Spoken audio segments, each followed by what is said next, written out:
আজি শিশু দিৱস উপলক্ষে পণ্ডিত জৱাহৰলাল নেহৰুদেৱলৈ সশ্ৰদ্ধ প্ৰণিপাত জনাই তেখেতৰ এই উপজা দিনটোত মৰমৰ কণমানিহঁতলৈ বুলি মোৰ স্বৰচিত এটি কবিতা আগবঢ়াইছোঁ।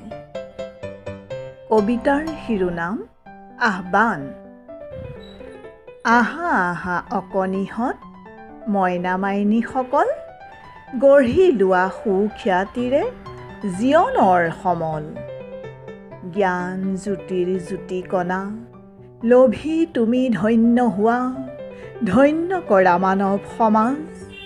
শ্ৰদ্ধা ভক্তি আপোন কৰি মেলি দিয়া জীৱন তৰি, সাহসৰ পিন্ধি লোৱা সাজ।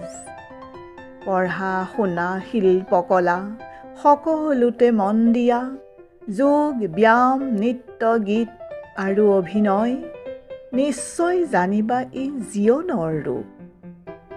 জ্ঞান জ্যোতিৰ সমলেৰে গঢ়ি লোৱা সুখ্যাতিৰে জীৱনৰ ভেটি সমুদায়, নহ'লে জীৱন হ'ব যেন অন্ধকূপ।